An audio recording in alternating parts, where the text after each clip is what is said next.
তৃণমূল আমলে নিয়োগ দুর্নীতির বড় বড় অভিযোগ উঠেছে এবং সেই নিয়োগ দুর্নীতিতে মন্ত্রী শান্ত্রী তারা জেল খেটেছেন।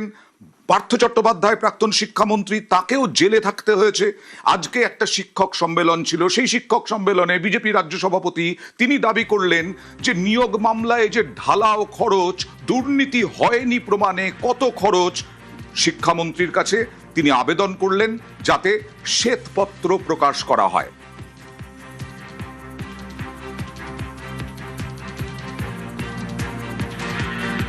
এই শিক্ষকদের একটা সবচেয়ে বড় দায়িত্ব আছে। দেখুন, নিজস্ব দাবি দেওয়া তো থাকবে, বিজেপি শিক্ষা দলের একটা নিজস্ব বক্তব্য থাকবে। কোন সরকারি পদক্ষেপকে যদি মনে হয় যেটা আপনাদের চলার পথের পরিপন্থী, আপনারা সেটা প্রকাশ্যে বলবেন না, সেটা এসে দয়া করে দলীয় দপ্তরে যিনি দায়িত্বে আছেন তার কাছে জানাবেন। শিক্ষকদের আমি বারবার বলেছি একটা সামাজিক দায়িত্ব আছে, কারণ যে সরকারের সেই সরকার কি ডেলিভার করছে তার থেকে বড় কথা হচ্ছে মানুষ সরকারের কাছে কি চাইছে।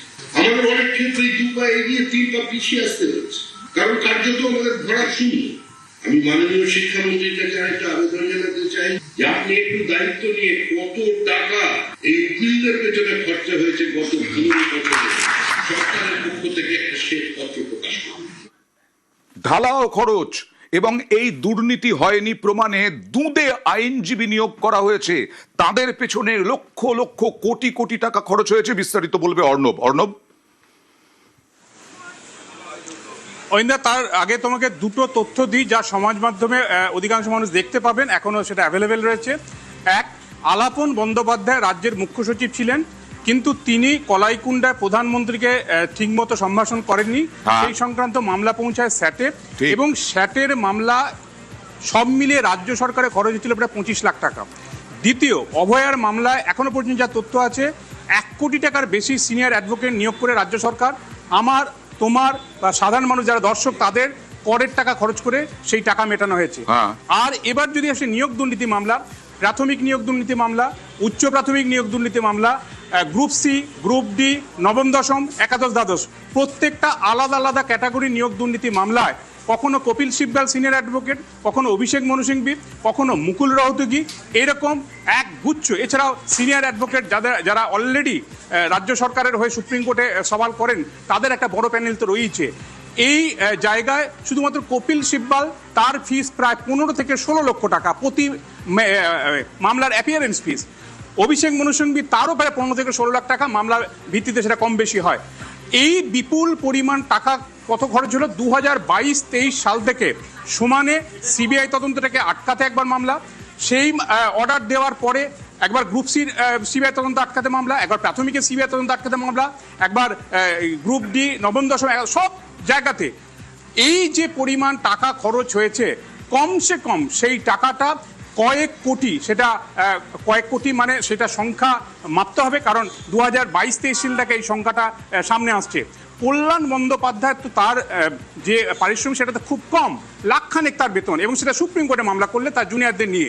কিন্তু এই যে দুঁদে আইনজীবী যাদের নিয়োগ করা হয়েছে, সেখানে এক একটা মামলাতে 2 জন করে সিনিয়র অ্যাডভোকেট দেওয়া হয়েছে, এবং টাকাটা কত, এক একটা মামলাতেই দেখা যাবে 50 লাখ 60 লাখ টাকা রাজ্য সরকারের কোষাগারে টাকা বেরিয়ে গেছে।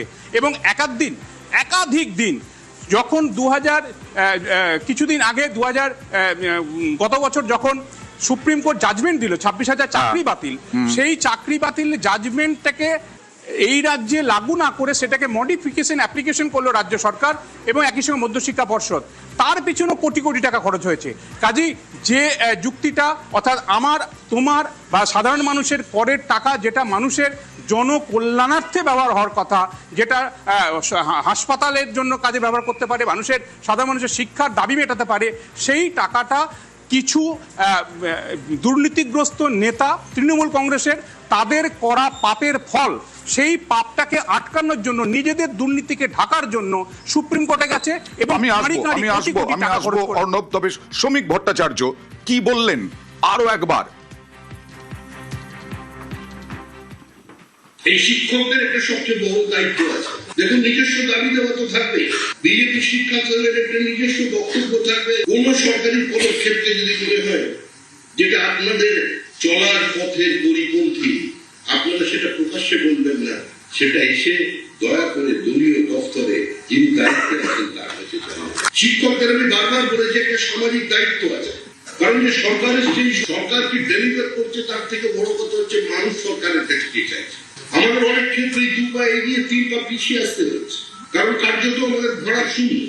আমি মাননীয় শিক্ষামন্ত্রীর কাছে একটা আবেদন জানাতে চাই যে আপনি একটু দায়িত্ব নিয়ে কত টাকা এই উকিলদের পেছনে খরচা হয়েছে গত 15 বছরে সরকারের পক্ষ থেকে একটা শ্বেতপত্র প্রকাশ করুন।